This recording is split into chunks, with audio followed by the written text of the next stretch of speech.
Good morning. It's Thursday. We're back here on the farm.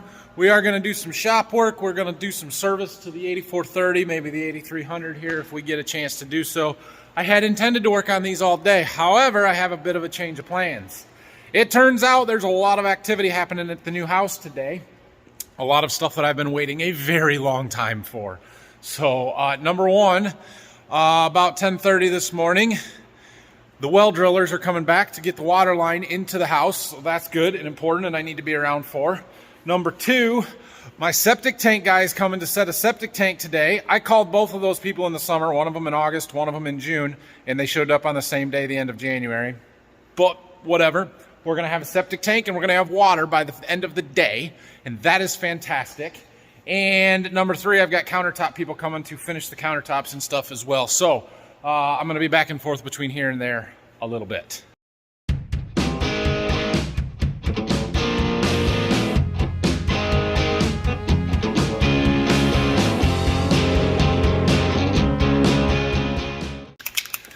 So we're going to come back and work on this tractor here in a few minutes. But right now, I'm going to go down with some marking paint. I have got to make sure, which they should do this anyway, but I'm going to make darn sure that the electric, gas, and water lines that I buried this summer, or late fall, are marked. Well, you can see when they were drilling the well, they clearly hit water, and it ran for a little while because it ran clear out through my driveway.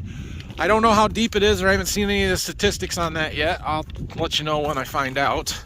But they've got to bury a line from over there to the north side of the house here to get in, so we're gonna just mark some stuff. I left a lot of this open because, well, I thought they were going to be here in November before it was frozen too hard to be able to do anything. But now we've got to mark stuff. I mean, it's pretty obvious, but still. All right, I think I've got marked what needs to be marked. Obviously, we've got our electric line. That's those dashes. They go straight shot out to my electrical panel there. And then we've got the gas line here and a water line that comes out there, and they go through that trench out towards the barn. The septic stuff is all going to be way above that, and that goes into the house right there. So they just have to fill this trench in and cross it. We're going to put the tank out here over the top of the electric line again, so they shouldn't have to worry about anything because they aren't going to go that deep. But the water guys, they have to get into the house right there down below where that W is, and then cross the electric line here and go out to the well. So yeah, they just have to worry about the electric line. But it shouldn't be that bad. I don't know. It's not my job. It's their job, so I'm going to let them do it. But I wanted them to be able to know where everything is. So hopefully people show up soon. I hear the septic tank is coming at 1:30. And I'm sure it's heavy enough they don't want to have to move it, and they want to set it right in the hole, which is going to be right there. All right, back in the shop. We're going to let that tractor run for a few minutes. I turned the exhaust fan on to suck the exhaust out of here. It'll be fine. It's cold outside, so we're going to get a couple of buckets around so we can drain engine oil. After this runs for a few minutes, I'm going to pull it up over there where the floor is cleaner rather than working in the mud back here. Oh, man. 1,500 service, change transmission, hydraulic oil, last done on 1/5 of 17, 38:53 hours. We are at 53:44. What does that mean? It's due. We're 100 hours short. It's time to do it. So we got to change hydraulic oil as well. That's yeah. All right. Well, we'll do it. Well, we're going to start with draining engine oil, and this is basically the same. This tractor is basically the same as the 8R. I mean, the components of it are all the same. So there's a drain plug right there on the side. I got a couple of buckets. It takes like 7 gallons or something, so 2 buckets is good. So we'll get the necessary tools, and we'll change it, or drop it at least.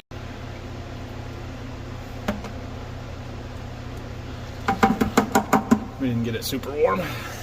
It'll be fine. The first bucket fills up pretty fast.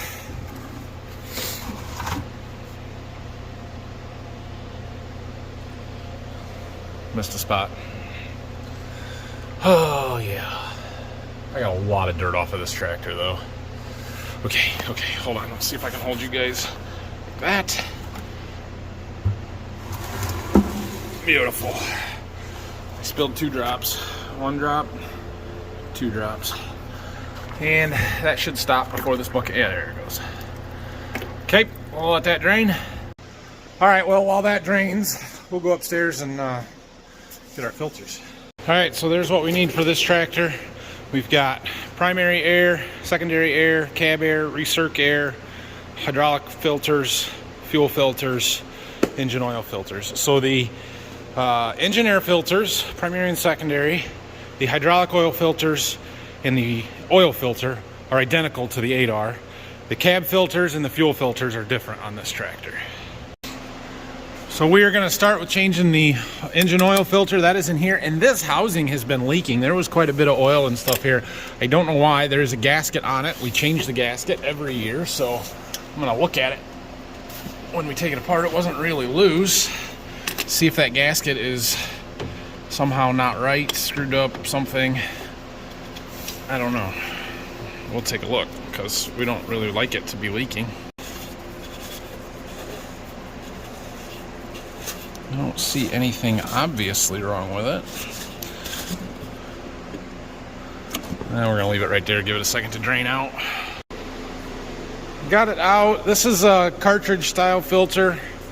So I bring it into the oil room here and we'll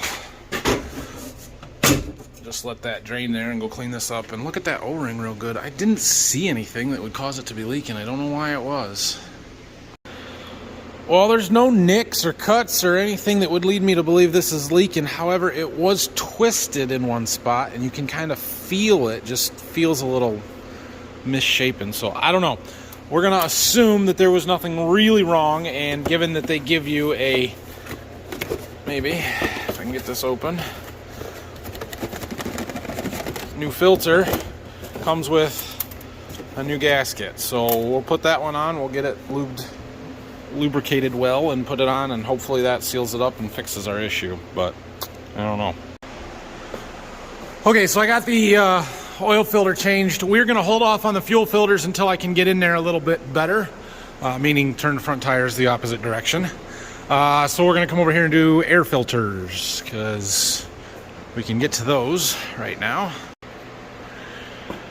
All right, the new air filters are in. I have talked about this before, and especially on this tractor this year, we probably don't need to change these air filters. 230 hours is not a lot. We like to blow them out in season a couple of times with the air gun, use the air on the inside and blow the dirt out, and then replace them once a year. And that's kind of just my standard practice because, well, air filters are a pretty minor expense. And after you blow them out, you run the risk of blowing holes through the paper element, which is why there's a backup filter. This one looks extremely clean. There is some dirt in it if you look really close. It's the secondary one that goes inside there. But it's just not worth the risk of dusting an engine, and so, yeah, they're probably good. Probably could run them for another year. But what's it cost me to change them? Maybe $150 for both of them? So what? And I say that so what, not saying that $150 is nothing. I'm saying that relative to the cost of what it's protecting, it's minor, right? A $50,000 engine or $150 in filters. And I know that's not necessarily the trade-off, but that's the potential risk, is ruining your engine if you tear a hole in that primary filter and have any kind of a hole in the secondary one. You get dust into the engine and you're in bad shape. So we just replace them once a year, standard practice. Now the cab air filters on this tractor are different, and the one for the fresh air for the cab is down here underneath, and it gets dirtier than you could imagine. Kind of like the one that's on the side of the cab by the door on the combine and the 8R. But there's a air filter tucked in here. Let me get it out. And we'll see. This one might not be as bad because, you know, 200 hours, but usually this one is quite dusty. Come on. There we go. There's the gasket. Don't lose that. Actually, there should be a new one. Yeah, it's not as bad as I have seen it, but it's dirty. And it's dirty in the housing, so we got to clean that up. There's a long way to thread that wing nut on there to secure this filter. That rod sticks out because it goes through the cover plate, and then that knob threads on the end of it to hold the cover in place, but makes it take a long time to get that on there. So anyway, new filter is in. I washed the cover, it's drying, so we're gonna give it a minute. All right, well, while this dries, I see activity down at the house, so I'm gonna go down and check in with everybody, make sure we're all on the same page today. Stuff is happening. Lots of stuff, lots of stuff. Septic, well lines, 2 foot of frozen ground. It's kind of a pain right now. He's got a ripper point on, trying to rip through it. That's not gonna be a fun process, but I guess they do it. So I called them in June and August. It's not my fault. All right, well, we'll go back down there and check on the progress in a little bit, but we'll keep working on this tractor here. I'm thinking we might try and drain hydraulic oil and let it drain while I go to lunch. So we do have one more air filter that needs changed. It's the recirculating air filter that is down in this cover. And this tractor is different than the 8R. The 8R, this filter is the one that's in the headliner of the cab. In that tractor, the air conditioning blower is in the top of it's in the headliner, in the top of the cab. In this tractor, it's down below the seat in the back, so that's why the cab air filter locations are different. And this one looks real dirty too. Yeah. Okay, well, we are going to change hydraulic oil all about the same as what we did on the 8R. There are a few minor differences, but we got lots of drain plugs and lots of oil that's going to come out of here. So it's got that same pipe here with a suction screen in there and just an O-ring to seal that end. I already ordered the O-rings. They're on their way. We're going to replace them today before we put it back together. So it's dirty under here. You would think I would have done a better job power washing yesterday, but no. So anyway, instead of doing what Brock did and taking these bolts out right here, we're going to take the drain plug out that's right there and drain that oil. So I got to get my buckets and start it draining. Just in case I spill oil all over myself, so I figure I better film this for you. Well, that wasn't horrible yet.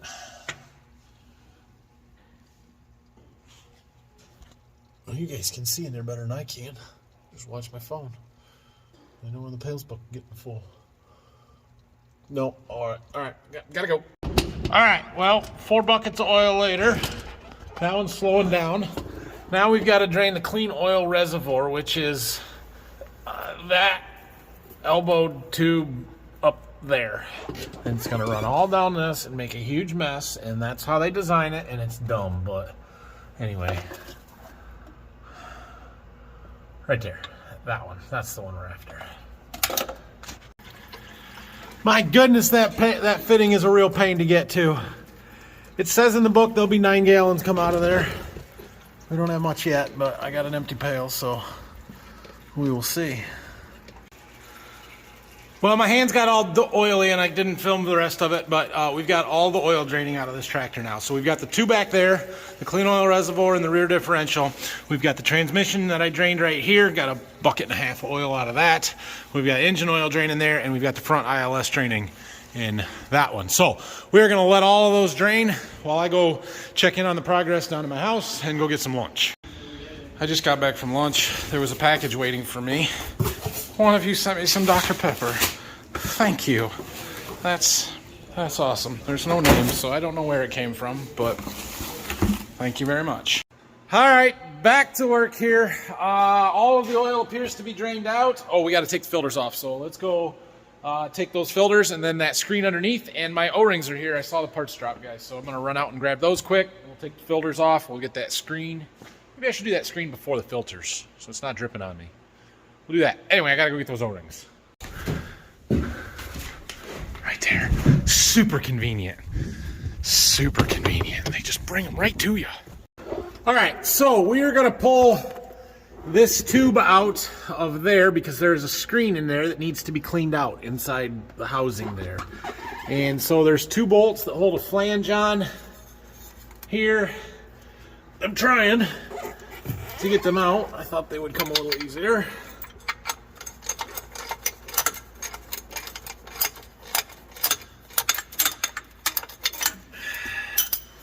Maybe. And I should get a little bit of oil out of this end and a little bit out of that end. There is nothing holding that other end in place. It is just the bend in the pipe that keeps it from coming out because this side is attached. So, yeah, let me get that bolt out. All right, this is nothing there. This is the same place that I had that drip from and the leak on the 8R after I did this. And then the reason why Brock had to take it back apart and drain the oil out because it was leaking. So that's why we just got new O-rings right from the get-go here. And I'm just going to put them in rather than risk it leaking again. It costs $10 for 2 O-rings. It is not worth having to drain it all back out and take it apart again. So we do have to try and not get dirt in there. Clean it up a little bit, but we'll get it. All right, here's the old O-rings. They were not leaking. I don't expect them to see any damage with them or anything wrong with them. This one is sort of flattened. I don't think you guys will be able to see that very well, but this one's a little more round. That's the one that was in the housing that slides on the exposed end of that shaft. This one fits in here and is clamped with that clamp, coupler, whatever you want to call that thing. There's a word for it and I can't remember it right now. Anyway, but we've got new ones, so we're going to go ahead and put those new ones in. I'm going to clean this up real good. I'm going to clean up the housing where it slides into really good, so I'm going to get dirt in there, and then we'll put that back together before I pull the filters off. Oh yeah, there was the whole reason that we needed to take that apart, to check the screen, and we've got one chunk right there and a couple little flakes of some stuff, but that's like, I don't know, clear plastic. I don't think that's anything to worry about, any of that really. I think we're good. Question is, what is this piece? I need a rag. Ah!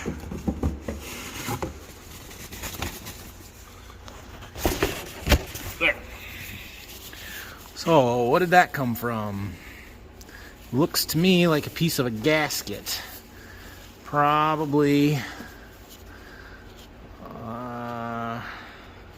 hold the camera in frame so you guys can see, probably a piece of a gasket somewhere, or a little corner piece that was hanging over that broke off or something. I'm not going to worry about it. So, we'll clean that up, put it back in, then we'll put this tube back in. All right, I got that tube back in there. Now we've got to get after those hydraulic oil filters. 3853, 1517. Yep, those were $1,500 on them, which is recommended. Although sometimes we get a code come up that say filter restricted or something, and we'll change them. But those ones have not been since last time we did oil. So, yeah, let's get after them. I need some rags and a filter wrench.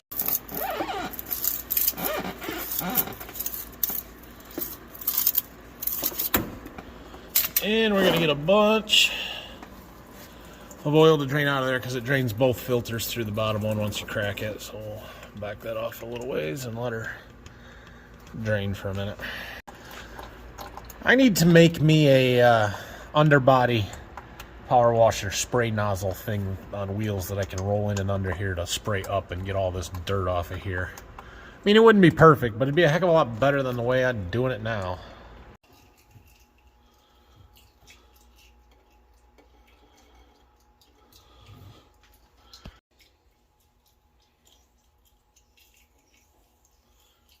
Lube and O-rings.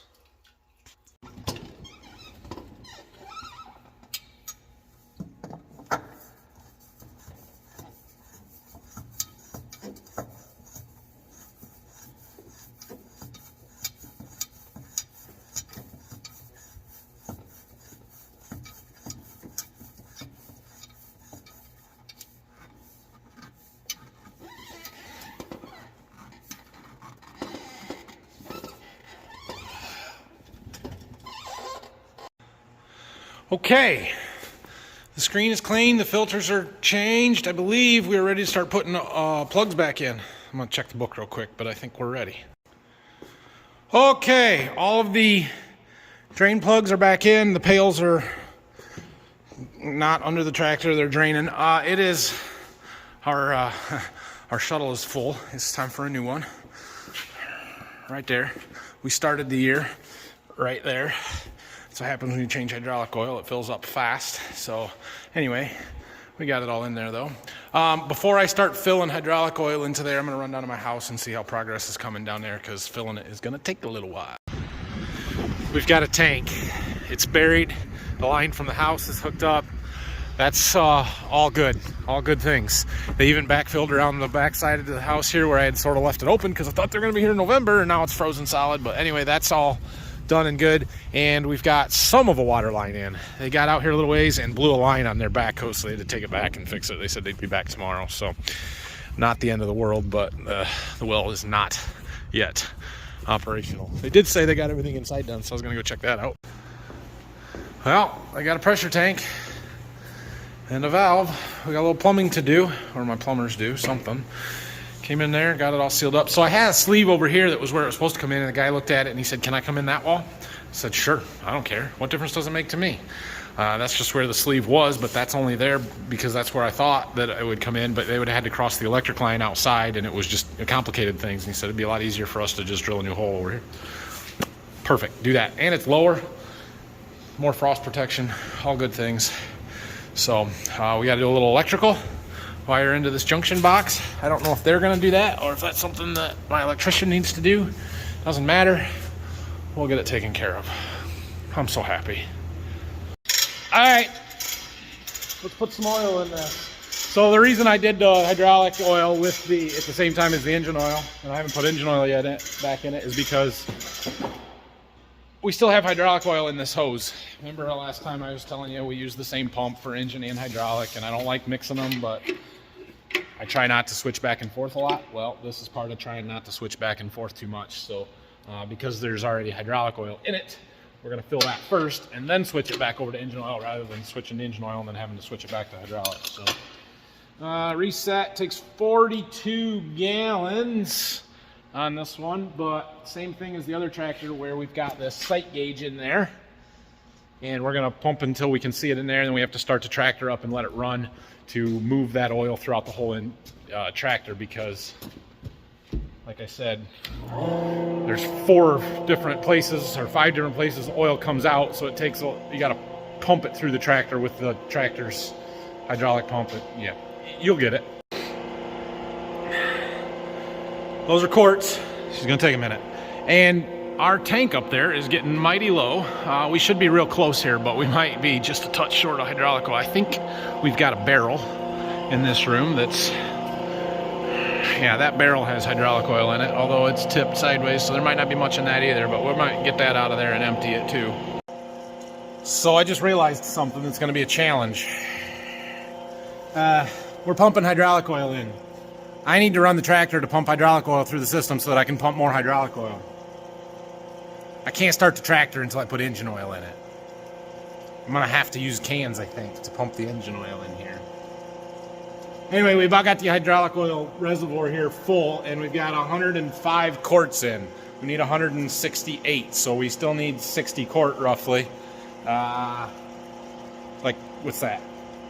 15 gallons, so we're not there yet. All right, well, I ended up with 120 quarts in there, which is about 2/3 of the oil that we need. I've got this barrel that's got some in it, and I've got a 5-gallon bucket, and there's more in it, and so I'm just gonna pour the rest of that in. So I did switch back over to engine oil. We're as far away from my pump as we can get, and I can still get it into the tractor.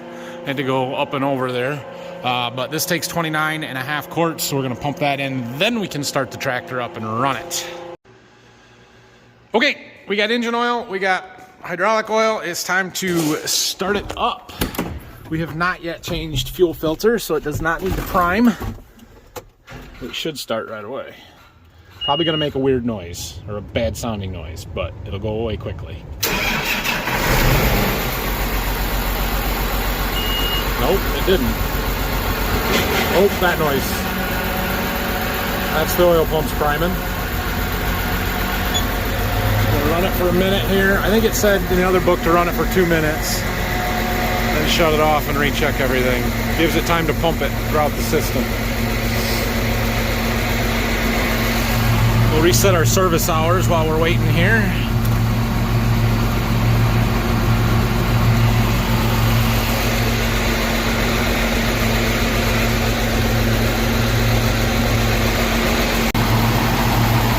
Alright, we'll call that good enough for now. Now you're supposed to let it run and then shut it off and wait 5 minutes to check the hydraulic oil. I gotta imagine we're still really low because I only put in 3/4 of what we need. Yeah, it's all gone out of that sight gauge now, so I will wait a couple minutes and see if we get any in there or not. Well, it's still dirty underneath there. Oh well. But we're just gonna dump buckets in there to keep filling it up. All right, I had to put the 3-point down so I could get in there better, but I dumped most of 2 more pails of oil in there, which would be another 40 quarts, so we're up to 160 now, so we're pretty close to what it should have. Sight gauge is full. I need to let it run again, maybe a little longer than the first one. I may have spilled a little bit. We'll have to clean that up. It is what it is. That's why I don't do the final power wash before I do all this oil work stuff, because I know I'm gonna have to clean it up again. I also got the front tires turned when I had it started up so we can get into those fuel filters now. So before we run it again, I'm gonna go ahead and change those. These are just a little bit different than the other tractor. There is still 2 of them. They both have drains on the bottom. One of them is a cartridge style, the other is a canister style. So they come in a kit. They're both over there. We gotta get the fuel draining out of that. Yeah, I got one of them off. I gotta get the other one. They're drained. Okay, here's our new filters. This is the pre-filter, or the primary, I guess. The cartridge style one that goes into this housing. This is the water and fuel separator, so if you get too much water in there, it'll tell you and you can go drain it out. This goes in there like so. They also give you a new gasket, O-ring, whatever you want to call it there. And then this is the secondary fuel filter, and they give you a new drain plug for the bottom as well as the gasket for the top side. So I'm gonna get all those ready and on. All right, we got those filters on there. I need to write date and hours on them. I need to do it on the hydraulic oil filters too. So we're gonna turn the key on and let them prime, and then I'm gonna show you, I think you'll be able to hear it, and I'll show you how that works. Well, you can certainly hear it.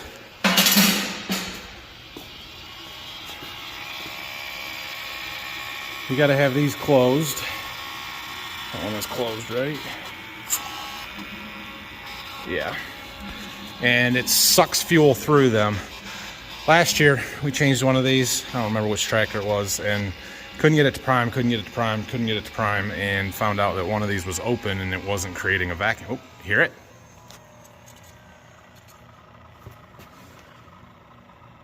Totally changed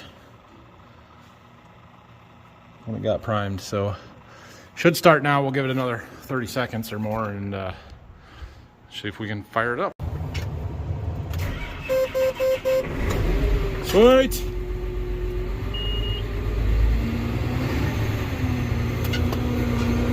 Turn our wheels straight, and I'm gonna let her run here for a minute and let that hydraulic oil pump through, and then we'll check that level again after we shut her off, and we're good with that. So another thing that I've been working on, the air, or the shock, what do you call those things? This thing here for the door that holds the door open, it blew all the oil out of it. The seals hadn't been working very good, so I tried to take it off because I have a new one right here, but I broke it. So now I gotta go get some parts, because this one does not have the little ball end stud thing that screws into there, and I couldn't get the old one off of it, and it broke the ball off of the stud, and now I get to buy a new one. So I'm gonna go look that up here in a second too. Also, while we've got this in here, I need to get data off of this display. This tractor, oh yeah, I was gonna order that. This tractor does not have JD Link mobile telematics gateway. So it does not wirelessly transfer the data. Now I can add it to this tractor for like $1,200 bucks, and I was gonna do that, and I forgot to get one coming. So I'll have to see if I can still get one or not. and maybe we'll add that while we've got it in the shop here next week sometime.